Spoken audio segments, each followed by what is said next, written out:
I'm Abby Phillips of the Finance News Network, and today I have the pleasure of speaking with the CEO of Quantum Brilliance, Mark Luo. Mark, welcome to the network. Thank you, Abby. It's a pleasure to be on the network. First up, could you provide an overview of what Quantum Brilliance does? No problem. So Quantum Brilliance is a diamond quantum technology company. We utilize synthetic diamonds in order to help companies make useful sensors, computers. What we do at Quantum Brilliance is not just making the diamond materials available, but we actually utilize the diamond to build super powerful computers that are also known as quantum computers. And these quantum computers are able to do a whole range of tasks at much lower energy cost and do complex calculations that just can't be done by today's computers. So Mark, could you talk a little more about how Quantum Brilliance got started, where the company came from, and what role has the existing infrastructure and ecosystem in Australia played in its growth? So Quantum Brilliance was a spin out from Australian National University. The research that is spun out from came from over 2 decades, where Australia is a world leader in diamond quantum technology globally. The research that it has achieved actually has allowed Australia to become a global leader in this specific scientific field. We actually spun out in 2020 when we had to go to the next stage of taking the company towards commercial outcomes, and this includes being able to export our current products, being able to engage with international leading experts to develop the technology further. What we've done in the past 4 or 5 years since we spun out has been quite remarkable. We now have about 85 staff globally across 7 cities in 3 countries. We have signed about $50 million of total contract value across supercomputing centers to defense to aerospace. And I have to say that would not have been possible without Australians' research infrastructure and the ecosystem that has supported us. For example, we're very deeply embedded with the University of La Trobe, as well as RMIT and ANU, but we also engage with a range of research infrastructure like ANFF, or even getting people like S3B Semiconductor Services Bureau to support us in our next phase of growth. So without Australia's wonderful research infrastructure and ecosystem, none of our global achievements would have been possible. For people who are unfamiliar with quantum computing, could you explain its potential in comparison with classical computing and how Quantum Brilliance approach is different from what other companies are doing? So quantum computing uses quantum bits. In classical computing, you've got 1 and 0s as your bits. In quantum computing, you use your quantum bits in order to do computation or sensing. The reason why quantum bits are very powerful is you're able to encode information densely into 1 quantum bit, and that basically allows super dense information encoding. And if you have 2 spheres where you can encode a lot of information, then you can achieve super correlation. And so what that means is even with 64 quantum bits, as Google demonstrated in 2019, you are then able to do computation that is physically impossible for a large supercomputer. And so the future is quite impressive with quantum calculations, but also even for quantum sensing, because you're able to detect physical properties that you can't use with modern classical electronics, so that you can have, for example, more accurate satellites, being able to have on-site pathology, being able to detect minerals at a much higher accuracy, or using quantum information theory. Where Quantum Brilliance is different is in order to get a quantum bit, you have to remove decoherence. And what are decoherence? Decoherence is vibrations, room temperature changes, anything that can cause a quantum state to lose its properties so that the quantum bit is no longer useful. That's why other companies use very large fridges or vacuum systems or high power laser in order to retain that quantum property for as long as possible. So for example, when you look at an IBM quantum computer, it's got a dilution fridge that is colder than the temperature outside of the universe. It's minus 270 degrees. Or you have these really high power lasers that other companies have that is fragile and quite dangerous. what quantum brilliance is doing differently is because we use synthetic diamond as the material to do that quantum bit. Diamond is a very rigid material, so that quantum bit stays there without needing large fridges, high power lasers, or vacuum systems. So therefore, you can have quantum sensors or quantum computers that can be deployed anywhere, anywhere from a satellite to a vehicle to even our laptop or into a submarine. And that changes the deployability of quantum and normalizes quantum systems like your Intel chips or your NVIDIA GPUs.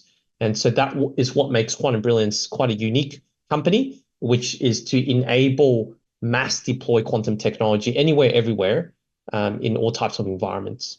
And Mark, following on from that, what are your advantages of your technology over other approaches? The advantages of Quantum Brilliance's technology is the ability to achieve extraordinary miniaturization. So for quantum computers, you can get down to the size of a lunchbox. For quantum sensors, people have already built prototypes that is the size of a credit card. So that means that you have mass deployability. The second advantage is very low power consumption. So for our quantum computers that we've actually installed on client premises, it's only consuming about 400 watts. The other advantage is mass production. And ultimately, for any type of technology, you need to get your unit price down and it needs to be repeatable and mass manufacturable. And using synthetic diamond and leveraging of semiconductor sector actually allows you to have a mass deployed, low cost, room temperature, low energy consumption, mass manufacturable technology for quantum sensing or quantum computing solutions. So Mark, you touched on this a little bit already. I was wondering if you could outline for our viewers what quantum at the edge is and could mean, what challenges you're facing bringing quantum to the edge, and where you're at in terms of a timeline. Yeah, that's a really good question. So quantum computing at the edge is analogous to needing to have artificial intelligence at the edge. Now, when you look at ChatGPT systems in terms of having that edge deployability, it's actually not that intelligent. In order to increase the level of sophistication, quantum technology could really enable that for basically even being able to process more dynamic information much faster with less data that needs to be trained. So quantum at the edge is really able to transform industrial robotic systems. It's able to transform signal processing for having satellites being able to have onboard processing. It's able to also have quantum sensing at the edge to change how we do healthcare, change how we do position navigation and timing for level 5, level 6 driverless systems, and also all robotic systems. And that's the power of quantum at the edge. Where the industry is at the moment is there's about 40 companies globally that have selected synthetic diamond to be part of their future product roadmap for quantum at the edge. You got companies like Bosch, Thales, Lockheed Martin, computing, you got people like Fujitsu, Quantum Brilliance, and for quantum internet, you got AWS that has also selected synthetic diamond to build the next generation of secure internet. And so I would say the rate of adoption for quantum at the edge, whether it's from sensing, computing to quantum communications, sensing is now till the next 5 years, computing is the next 4 to 7 years, and quantum communications is probably the next 5 to 10 years. So we're actually not that far away of having real life deployable system into day-to-day applications that can make a material impact on our lives. So Mark, could you comment on the commercial potential of quantum at the edge? So quantum at the edge has two limbs to it. One is quantum computing, the other one is quantum sensing.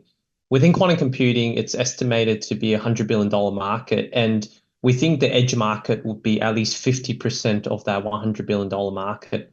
And that's because you will need to have mass deployed quantum computers that is engaged in edge or distributed computational calculations, similar to having different types of compute chips in offices or in hospitals. That's the first limb. The second limb is quantum sensing. Quantum sensing is estimated to be approximately a $10 billion market. The global sensing market is about $300 billion.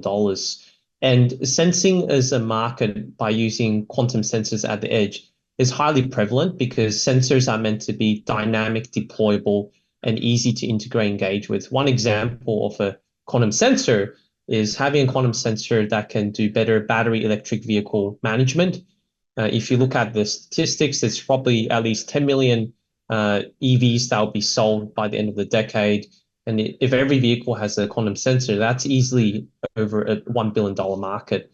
That's a concrete example of a quantum sensor that is deployable at the edge. Now, Mark, could you comment on your partnership with the Oak Ridge National Laboratory in Tennessee? How did this partnership come about, and what are the objectives of this collaboration? So Oak Ridge National Labs is quite an amazing partnership that we're very excited and proud about. So we've been working with Oak Ridge National Labs since 2020, mostly on the software development side. What we're doing at Oak Ridge National Labs is deploying the first cluster of quantum computers on premise. The reason why it's a very big deal is because on-premise quantum computing is how people are really able to discover what kind of application algorithms are possible and have a physical device to engage with. So we're deploying that next year, and we're already starting to work with them on different computational chemistry workflows. And that engagement would allow us to achieve some landmark applications that is possible because there's a physical on-premise quantum computer paired with the computational algorithms that allows us to discover what is possible. A lot of that will be shared incrementally over the next 12 to 18 months. So please stay in the loop about the achievements that we will be able to demonstrate. And Mark, finally, Quantum Brilliance is supporting the Semiconductor Australia 2024 conference. Could you tell us why you're involved in this event and how you see Australian companies contributing to the global semiconductor sector? So S3B is an organization I'm a humongous fan of. They've done an amazing job in terms of uplifting Australia's semiconductor capability. And the global semiconductor total market value is expected to hit $1 trillion by the end of the decade. There is a lot of opportunities for Australia to really participating. Australia, for example, is known to have invented Wi-Fi but failed to commercialize it. We have lots of fantastic semiconductor engineers that have been participating in integrated quantum chip design. And we also have capabilities in packaging within Australia itself already. So what S3B was established to do was to identify the areas of strength of Australia and how does it connect to the global semiconductor value chain, for example, in Taiwan or in US, and where we can have a sustainable competitive advantage. So without S3B being able to connect the dots across the global value chain and what Australia's competitive strength are, which quantum technology is one part of it, I don't think Australia will be able to take a percentage of that $1 trillion market share. So that's why we're a huge supporter of S3B and everything that they're doing to support entrepreneurs, SMEs, and even large companies participate in the global semiconductor value chain. Mark, thank you very much for your time. Have a great day. Thank you, Abby.